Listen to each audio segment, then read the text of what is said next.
Hello everybody, I am the Free Guy and welcome to a new series that I'm going to be doing. I'm going to be reacting to Mr. Nightmare's horror stories that he uploads on his channel. I'm just going to listen to 5 of these since this is like a longer video and I can't record that long. I'm going to react to 5 of these stories. Well, yeah, I'm going to react. And if you guys want a part 2 to this, I will finish this video. I'm only going to listen to 5 of the stories right now and 5 later. So, let's go ahead and get in.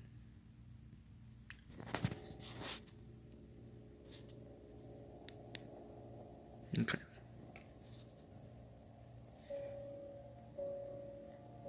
When I was 15, I had my first girlfriend. We lived in an upper-class area, very quiet and peaceful streets. My girlfriend Casey also lived 2 blocks away, so I could walk to her house almost nightly. One Thursday night during break, when I had nothing to do, I started my walk over to Casey's house. It was on the later side of the night, but I didn't really have a curfew, so it didn't matter. But pretty soon, I thought I could start hearing noises from around me. And when I say around me, I mean mostly behind me. The first time I heard it was the sound of a bush being shaken a bit. I only turned my head to look for a second without stopping. I just started to walk a little faster is all. When I got to the next block, I heard another noise, a twig or a small stick cracking. I stopped this time and turned around. All I saw was the empty street and the bushes that lined up along each property to separate the sidewalks from people's properties. I don't like this. Basically next to the street was a wall of bushes. I didn't see anyone or anything that could be making these weird sounds. I picked up the pace even more, and I was reaching the home stretch to Casey's house. Of course, there was another sound again, this time more like footsteps. Quick, light footsteps. I turned again without stopping. Okay. Why does it have to have freaking audio sound cues for that? Like, why? Why? Why? Okay, I'm not gonna complain, but I think I'm gonna turn this down just for the rest of the video because I think it's a little too loud. No one, nothing. I could see Casey's house now. I called and she picked up right away. I told her how freaked out I was getting because I kept hearing noises. I walked around the bushes surrounding her driveway and stepped onto her property. I noticed her staring out her bedroom window upstairs. She waved at me as she left on the phone, and I waved back. Then she asked me, "Who's that guy right behind you?" I turned right around and saw a fully grown man crouch walking maybe 10 feet down. I screamed and ran for the door and started pounding on it. The man grabbed me and tried to put me in some kind of headlock, but he let go and ran away pretty quickly. Yeah, because the door's opening. Casey's mom opened the door with a look of dismay on her face. She let me in and slammed the door shut as Casey came running over. Dang. I was out of breath and felt like my heart was beating 1,000 beats a minute. I bet. Mom hugged me, asked a few questions, then called the police to warn of a dangerous man going around town. Casey's mom let me stay over that night for obvious reasons. She drove me home the next day. I wouldn't want to leave. Great. Ads.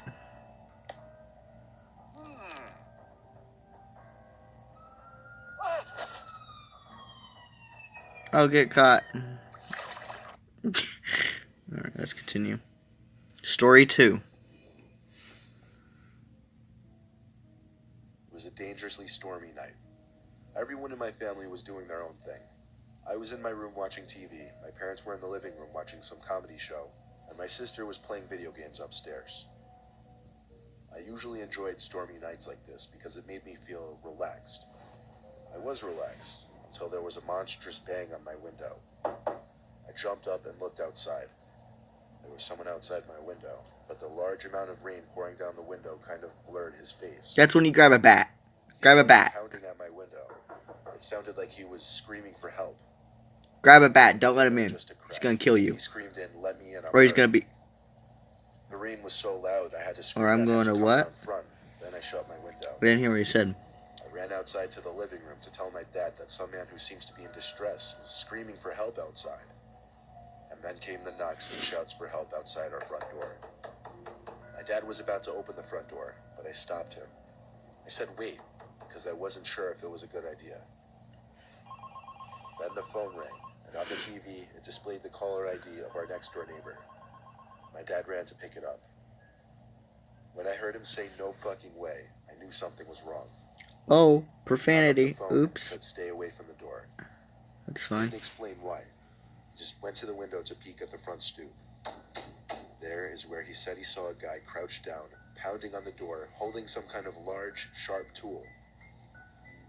My dad Don't yelled open. through the front Like door I to said, let he's me gonna know murder before the you. cops get here. Then he actually got on the phone with the cops. Eventually, the man outside gave up, and he disappeared the next time we checked.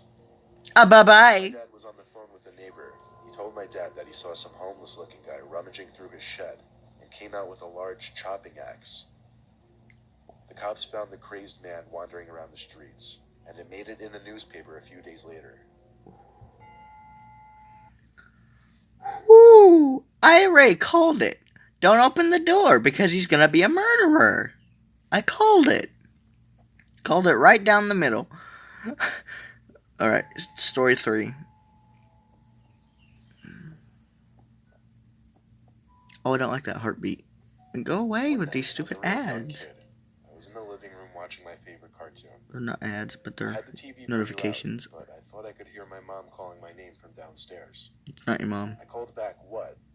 She didn't answer, so I guess she couldn't hear me. It's not your I mom. heard her call me again, so I went down to the basement. The lights were off. It's not your mom! Down, I called for my mom. She didn't answer. I didn't know where she could be calling me from. But one thing was for certain, though. She wasn't in the basement. Oh my god.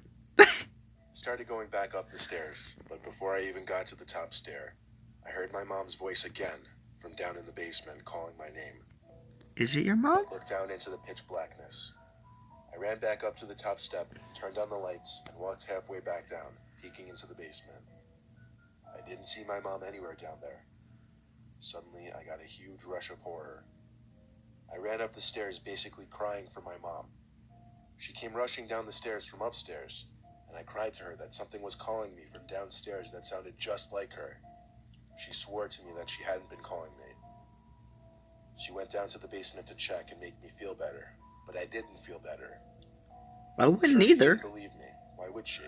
I was a little kid, but I still know that I heard what I heard.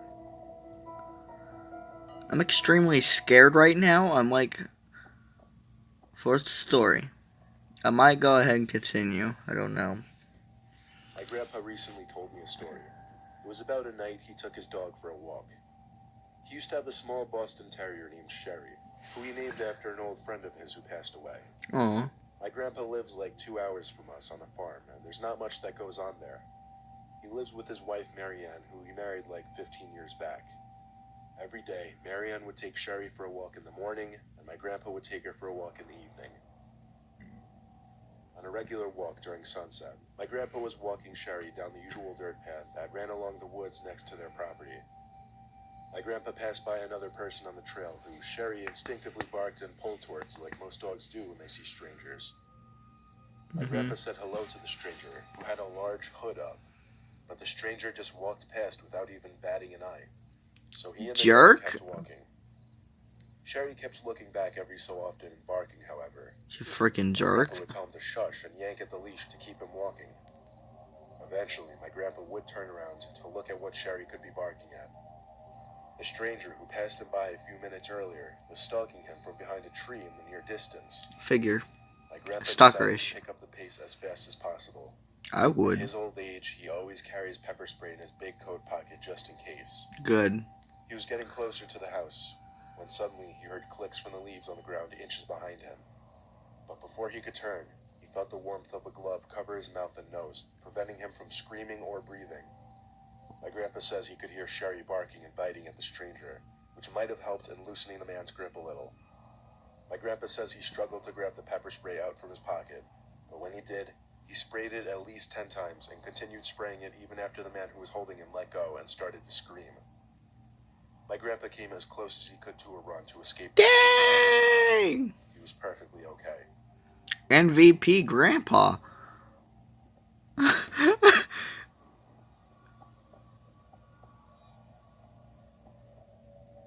MVP Grandpa. I grew up in California for the first 14 years of my life. Our neighborhood wasn't the best, namely because it was an area that the Crips were known to reside in. If you don't know, the Crips are members of one of the biggest Los Angeles street gangs. My best friend, who I always called Stevie D, lived 2 doors down. We had other friends, of course, but we would often hang out just he and I. We'd usually ride our bikes together around town or play video games, just basic kid stuff. When we were 12, we were biking around the neighborhood one night and decided to visit a well-known abandoned house. It had been uninhabited for many years because no one would buy it for whatever reason. When we pulled up on our bikes to the front of the house, Stevie pointed to the window and said, "Look." I pushed my bike a little closer to the window and focused my vision on it. I could see someone peeking out the window. I couldn't tell if they were looking at us or not, but it was definitely a person's face sitting between the curtains. Wait. It was extremely strange. Wait. So the house is vacant, right?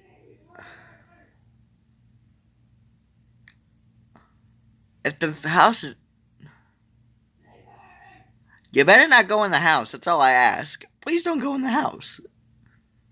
If you go in the house, bye-bye. We're done. We're done here, because you're dead. Because there's gonna be... He's an ex-murderer. Well, I don't know if it's a he or a female or... Wait. I don't know. Let's just continue. I'm gonna stop rambling now. Considering the place had been unknown for years. We stared for longer than we should have, perhaps, and noticed something else that was strange. The person didn't move their face at all. We inched a little closer, onto the empty driveway, actually. Upon getting closer, it appeared to be a Halloween decoration or something. Okay. A face just staying there is not a decoration, man. Not a decoration. Are you stupid? That is not a house decoration if the house was vacant. Okay, I'm just gonna listen. Like a fake head. This meant someone had snuck into the house to put it there. Stevie... Yeah, it's a vacant house. Why would you do it? He hatched an idea to sneak in through the back somehow and check out the place. We hid Stupid. our bikes on the side of the house behind an overgrown bush, then snuck into the yard. To our surprise, the back door was already unlocked. But when we came to think of it, it wasn't that surprising considering it seemed someone had already broken in to put that fake head there. We stepped into the house, but we didn't want to turn the lights on and expose the fact that we were in the house. It was dark in there, but not pitch black, so we could make our way through the house. I don't like this. We got to the living room first because we wanted to check out that fake head thing at the window. It smelled really bad in that room, though. I picked up the head from the windowsill and immediately dropped it and screamed. I dropped it not because it was surprisingly heavy, but because it also felt like real skin. Because it's real skin. It's just a head chopped off. That was now on the floor. It was blood. It was a real human head. There were 2 cracks in the ceiling above us. Stevie and I looked at each other with our mouths hanging open. We ran for the back door and got back on our bikes to get the hell out of there. I would. Anyone in our immediate area learned pretty soon that the head belonged to a victim of the Crips, who apparently placed the head there as some kind of message. I don't think anyone knew the full story, but there was a good chance whoever placed that head there was still in the house, because Stevie and I both heard cracks in the ceiling above us, as if someone was coming downstairs. Oh, that's not good. Nope. That's where we're gonna end. That is where we're gonna end. I will link the original video in the description if you guys want to watch this, and I will leave a link in the description so you guys can go check out Mr. Nightmare. I love his videos.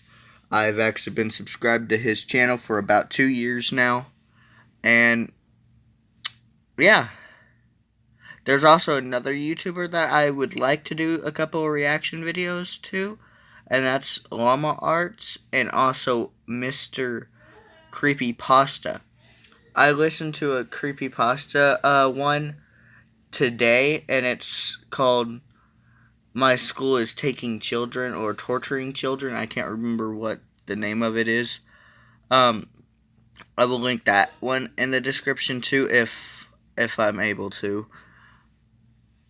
If you guys want to see a part 2 to this, just leave a like, and I will see you guys in the next one. Bye bye!